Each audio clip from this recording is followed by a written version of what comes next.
Between 1941 and 1945, Nazi Germany occupied vast territories of the Soviet Union, home to tens of millions of people. While the brutality of occupation affected everyone, women faced unique and systematic forms of persecution. This is the story of millions of civilian women who endured unimaginable suffering under occupation. Their voices were silenced by shame, by official neglect, and by a society unprepared to acknowledge their pain. On June 22, 1941, Operation Barbarossa began.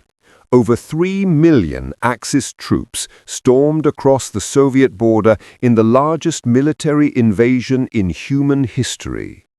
Within months, German forces had penetrated deep into Soviet territory, occupying regions that stretched from the outskirts of Moscow to the Caucasus Mountains, from Leningrad to the Black Sea.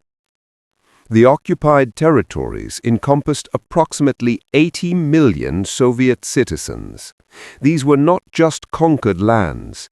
They became laboratories for Nazi racial ideology, where the rules of civilized warfare ceased to exist. Months before the invasion, Adolf Hitler had made his intentions clear to his military commanders. In a series of directives and meetings, he essentially granted his forces freedom from conventional military justice on the Eastern Front. The infamous Barbarossa Decree and subsequent orders effectively released German soldiers from legal consequences for crimes against Soviet civilians. This was not accidental. It was deliberate policy, designed to terrorize the population into submission and to facilitate the brutal exploitation of conquered territories. For women and girls in these occupied zones, this policy would have devastating consequences. They found themselves without legal protection, without recourse, and without hope of justice. The German military machine had been given permission to act with impunity, and countless individuals took full advantage of this license. The Nazi regime established a vast network of facilities across occupied Europe designed to serve German military personnel. These institutions existed in occupied France, Poland, and throughout the Eastern territories. But in the Soviet Union, the system took on particularly brutal characteristics. The official establishments operated according to strict regulations. They were staffed, inspected, and managed as part of the military infrastructure. Women in these facilities were subjected to medical examinations, given identification papers, and processed through an administrative system.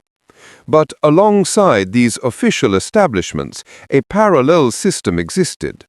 Young women from occupied territories were forcibly recruited. The methods varied, but the outcome was always the same: loss of freedom and dignity. Many received what appeared to be legitimate job offers. They were told they would work as waitresses, cooks, or cleaners in German facilities. The offers promised good wages, regular meals, and safe working conditions. For families starving under occupation, such offers seemed like salvation. Young women traveled willingly to these positions, only to discover upon arrival that no such jobs existed. Instead, they faced an ultimatum: comply with demands or face immediate execution, deportation to Germany, or the imprisonment of their entire family. Others were simply rounded up during sweeps of villages and towns. German military police would enter a settlement, often after partisan activity in the area, and systematically select young women based solely on their appearance. There was no pretense, no false offer. They were simply taken. The psychological devastation this system caused cannot be overstated. The women trapped in this system suffered continuous harm. Their bodies were violated countless times, day after day, month after month. Many contracted diseases. Many became pregnant and were forced to undergo procedures. The mental toll led many to complete psychological collapse. One documented case from Gomel illustrates the deception involved. A young woman named Olga managed to escape from one such establishment and reached a partisan unit operating in the forests. She recounted how German officers had arrived at her village, announcing that selected young women would be sent to work in Germany. Before the transport departed, several officers separated the most attractive girls from the group. These officers informed them that they had been granted a great honor. They would serve German soldiers directly, rather than being sent to factories in the Reich. Olga's testimony reveals another cruel dimension of this system. After the facilities were liberated, Soviet authorities rarely investigated whether women had been forced into this situation or had gone voluntarily. The assumption was that only collaborators would have worked in establishments serving the enemy. Consequently, many survivors were branded as traitors. They faced ostracism from their communities, were denied employment, and lived under constant suspicion. Some were arrested and sent to Soviet labor camps. The society they had hoped would rescue them instead condemned them. This double victimization, first by the occupiers and then by their own people, drove many survivors to complete despair. Records from the immediate post-war period document numerous instances of former forced workers taking their own lives, unable to bear the shame and rejection imposed upon them by their communities. Beyond the organized system of exploitation, an even more widespread pattern of violence pervaded the occupied territories. This violence was not centralized or bureaucratic. It was spontaneous, chaotic, and constant. The pattern began immediately upon German forces entering Soviet towns and villages. After the intensity of combat, soldiers sought relief and entertainment. Any woman or girl unfortunate enough to cross paths with German troops faced grave danger. Age provided no protection. Documentation from liberated areas revealed cases involving victims as young as elementary school age and as old as 75. In the Istra district of Moscow Oblast, 25 German soldiers assaulted and then murdered an unidentified young woman. In Moldova, investigators documented two particularly horrifying cases, one involving a young child, another involving a 75-year-old woman. After the liberation of Rostov-on-Don in 1943, a resident named Radchenko provided testimony about a young woman from her neighborhood. She described how the victim, a beautiful girl with a long golden braid, had been walking down the street when she encountered a group of intoxicated German soldiers. They surrounded her, dragged her into a courtyard, and attacked her. Neighbors heard her screams but were powerless to intervene. When the soldiers finally left, the girl remained in the courtyard for hours, weeping. Eventually, she was among those forcibly deported to Germany for labor. These attacks occurred in broad daylight and under cover of darkness. They happened on city streets and in rural villages. No location was safe. Women who ventured outside, even for essential tasks like finding food or water, risked encountering groups of soldiers. And encountering German troops almost inevitably meant assault. The violence escalated dramatically during anti-partisan operations. When German forces suspected a village of supporting partisan fighters, they would conduct punitive expeditions. These operations followed a grim pattern. Upon entering a village, the soldiers would first search for young, attractive women. Elderly residents from villages in Vitebsk Oblast recalled how search parties would go house to house, forcing all young women to present themselves. In one Vitebsk Oblast village, German soldiers dragged a young woman to the local cemetery, assaulted her, and then murdered her, placing a piece of candy in her mouth as a final act of humiliation. This case was officially documented by Soviet investigators after liberation. The level of brutality directed at women in occupied Soviet territories was so extreme that evidence was presented at the Nuremberg trials. Prosecutors from the Allied nations sometimes expressed disbelief that such atrocities could have occurred. Yet the documentation was overwhelming. One case presented at Nuremberg involved 16-year-old Mechnikova. German soldiers, acting on officers' orders, took her into the forest. Other women who were also forced into the woods later discovered Mechnikova's body. She had been nailed to a tree with wooden boards. The Soviet prosecutor noted that he could read similar testimonies for days, if not months. Such was the volume of documented cases. A disturbing pattern emerged in many cases. After assault, the perpetrators would mutilate their victims, whether living or deceased. They would remove the victim's breasts.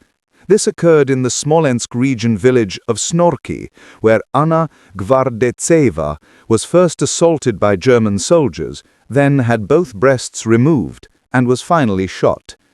19-year-old Anna Matyushkina from the village of Soltanovka in Oryol Oblast endured even worse suffering, according to survivor testimony.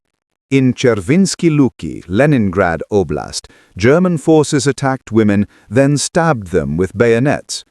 In freezing winter temperatures, they poured ice water over the bodies, creating grotesque frozen figures. Perhaps the pinnacle of this madness occurred in the village of Masleny in Moscow Oblast. Before retreating from the area, German forces assaulted multiple women, then mutilated their faces with knives before executing them. Hearing such accounts, one understands why many women, given the choice, would have preferred immediate death to the prolonged humiliation and inevitable murder that awaited them. The psychological trauma extended beyond the direct victims. In one village in Rostov Oblast, a German soldier became enraged when a 2-year-old child began crying. The intoxicated soldier seized the child, threw him into a heating stove, doused the stove with gasoline, and set it ablaze. The child's mother, driven mad by what she witnessed, became another psychological casualty of the occupation. Another form of exploitation developed as the occupation extended over months and years. German officers and senior non-commissioned officers would identify women in their assigned areas and coerce them into ongoing relationships through threats and promises. The threats were existential: deportation of the entire family to a concentration camp, execution of family members, or denial of food rations. The promises sometimes offered genuine survival advantages: extra food rations, protection from other soldiers, or exemption from forced labor deportations. Faced with these impossible choices, many women made the agonizing decision to comply. They did so not out of any affection or collaboration, but to save their children from starvation, to protect their parents from the camps, or to shield their younger sisters from the predatory attention of other soldiers. These women sacrificed their own dignity and future in hopes of preserving their families. They understood the social consequences they would face after liberation. They knew they would be branded as collaborators and would be viewed as enemy sympathizers. Yet they chose this path because the alternative was watching their loved ones die. After liberation, Soviet society showed little capacity for nuance or understanding. The label applied to these women was crude and cruel. They were seen as traitors who had willingly consorted with the enemy. The complex circumstances that had forced their choices were ignored. The fact that many had sacrificed themselves to save others was dismissed. The social ostracism that followed was severe and permanent. A common misconception about Nazi concentration camps is that they primarily held prisoners of war and political dissidents. While this was true in some camps, many facilities in occupied Soviet territory held civilian women and girls who had committed no crime beyond living in the wrong place. Multiple women's camps operated across occupied Soviet regions. The reasons for imprisonment varied widely. Some women were suspected of having family members among the partisans. Others were imprisoned simply because a local collaborator or German officer desired to remove them from their community. Some were taken as hostages. Others were rounded up to fill quotas for labor deportations, but were diverted to camps instead. The conditions in these camps concentrated every form of abuse already described. The facilities included establishments for camp guards. They featured brutal punishment systems, including beatings, attack dogs, and extreme deprivation. The guards, both German and local collaborators, exercised complete power over the prisoners with no oversight or restraint. Women in these camps faced daily violence. They were worked to exhaustion on starvation rations. They suffered from disease, exposure to harsh weather, and deliberate cruelty. Those too weak to work were often killed immediately. Those who maintained their strength suffered prolonged agony. The camps represented a concentration of all the horrors of occupation in a confined, inescapable space. For many women, entry into such a camp meant certain death, with only the timing uncertain. As Soviet forces drove German troops westward in 1943 and 1944, they liberated the occupied territories. Survivors emerged from hiding, from forced labor, and from the camps. They expected relief, support, and justice. What many found instead was suspicion, contempt, and punishment.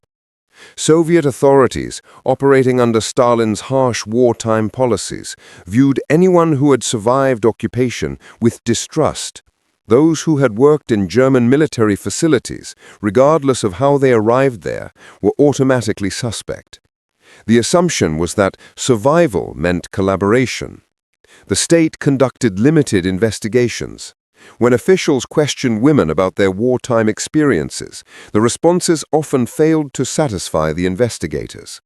Women who had been forced into establishments were asked why they had not resisted more vigorously, why they had not attempted escape, why they had not chosen death instead. The circumstances of coercion, the threat of violence, and the impossibility of escape were dismissed as excuses. Many former forced workers were arrested and charged with collaboration. They were sentenced to terms in Soviet labor camps in Siberia and Central Asia.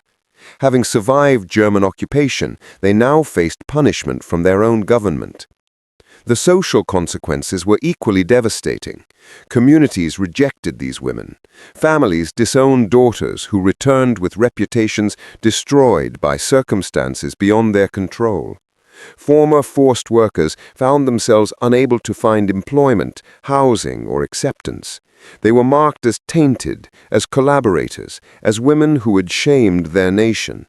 This second victimization, coming from their own people, broke many survivors who had endured the occupation itself. The betrayal by their own society, after all they had suffered, was unbearable. Many took their own lives in the months and years following liberation. For decades after the war, Soviet society did not openly discuss the suffering of women under occupation. The official narrative focused on heroic resistance, partisan warfare, and eventual victory. There was no space in this triumphant story for victims of assault, for women forced into impossible situations, or for the complexity of survival under occupation. Women who had survived these experiences rarely spoke of them. The stigma was too great. The risk of renewed accusations was too real. The trauma was too deep. They carried their experiences in silence, often keeping secrets even from their own children. Academic historians in the Soviet Union avoided the topic. Archives containing testimonies and investigations remained classified. The few scholars who attempted to research this area faced obstacles and official discouragement. This silence extended throughout the Soviet period and into the early post-Soviet years. Only in recent decades have Russian and international historians begun systematically examining this chapter of the war. Interviews with elderly survivors, now in their 80s and 90s, have finally brought some of these stories to light. Archives have gradually opened, revealing the documentary evidence that Soviet authorities collected but suppressed. The atrocities committed against Soviet women during the Second World War occurred within a broader context of Nazi criminality and the breakdown of legal restraint during the war. The Wehrmacht, Germany's regular armed forces, operated in the East under directives that explicitly suspended normal military law. The Barbarossa Decree, issued before the invasion, exempted soldiers from prosecution for crimes against Soviet civilians. This created a legal framework for impunity. Nazi ideology contributed to this environment. The regime viewed Slavic peoples as racially inferior, as obstacles to German expansion, and as populations to be exploited and eventually replaced. This ideological framework dehumanized Soviet civilians in the eyes of German soldiers and made atrocities psychologically easier to commit. The treatment of women under occupation was not unique to the Soviet Union. German forces committed similar crimes throughout occupied Europe. However, the scale, systematization, and official sanction reached their peak in the occupied Soviet territories. International law at the time did include protections for civilians and for prisoners of war. The Hague Conventions and Geneva Conventions established clear rules. Germany was a signatory to these agreements. But on the Eastern Front, these laws were systematically disregarded. The Nuremberg trials after the war marked an important moment in the development of international law. For the first time, an international tribunal held individuals accountable for crimes against humanity, including crimes of violence targeting civilian populations. Evidence of atrocities against Soviet women was presented at Nuremberg. However, the full scope of these crimes was not adequately addressed, and many specific cases went unprosecuted. Today, memorials across former Soviet territories commemorate victims of occupation. Museums document the brutality of the Nazi regime. But specific memorials to the women who suffered under occupation remain rare. The stories of these women challenge simple narratives about the war. They reveal the complex moral landscape of survival under totalitarian occupation. They force us to confront uncomfortable questions about victimhood, agency, and judgment. These women made impossible choices in impossible circumstances. Some chose survival at terrible personal cost. Some chose death rather than submission. Others had no choice at all, swept up in violence beyond their control or comprehension. In recent years, efforts to document and memorialize this aspect of the war have increased. Oral history projects have recorded interviews with survivors while they are still alive. Regional archives have published collections of documents related to occupation crimes. Museums have created exhibitions addressing the civilian experience under occupation. But much work remains to be done. Many survivors have passed away without ever sharing their stories. Countless individual tragedies remain undocumented and unknown. The suffering of women in occupied Soviet territories during the Second World War represents one of history's darkest chapters. It reveals the depths of cruelty that humans can inflict upon one another when legal restraints are removed and ideological hatred is given free rein. These women experienced violence, exploitation, and betrayal. They endured physical and psychological trauma that marked them for life. Then, after liberation, many faced a second betrayal from their own society, which chose to condemn rather than comfort them. For decades, their stories remained untold. Official histories ignored them. Societies silenced them. Even their own families often knew nothing of what they had endured. But history demands that we remember. not for sensationalism, not to settle scores, but to honor those who suffered and to ensure that future generations understand the full human cost of war. The Second World War killed tens of millions of people. Behind every statistic stood an individual with a name, a family, and a story. The women whose experiences we have examined today were among those countless individuals. They were daughters, sisters, mothers. They had dreams, hopes, and futures that were stolen from them. By remembering their suffering, by refusing to look away from uncomfortable truths, and by bearing witness to their experiences, we honor their memory and recommit ourselves to preventing such atrocities in the future. The Second World War killed tens of millions of people. Behind every statistic stood an individual with a name, a family, and a story. The women whose experiences we have examined today were among those countless individuals. They were daughters, sisters, mothers. They had dreams, hopes, and futures that were stolen from them. By remembering their suffering, by refusing to look away from uncomfortable truths, and by bearing witness to their experiences, we honor their memory and recommit ourselves to preventing such atrocities in the future. The lessons of this history remain relevant today. Wherever war breaks out, wherever occupation occurs, wherever legal restraints break down, civilian populations, especially women, face systematic violence. The patterns documented during World War II repeat in subsequent conflicts. Understanding this history helps us recognize and respond to contemporary atrocities. The women who survived the occupation carried their trauma silently for decades. Many have now passed away, but their testimony, preserved in archives and in the memories of their descendants, remains. It is our responsibility to ensure these voices are heard, these stories are told, and these lives are remembered. In remembering, we affirm that these women mattered. Their suffering was real. Their experiences were significant, their lives had value, and their stories deserve to be part of how we understand and teach the history of the Second World War. This is a history we must never forget, and these are voices that must never again be silenced. If you found this documentary valuable, please subscribe to our channel to support historical education and ensure these important stories continue to be told.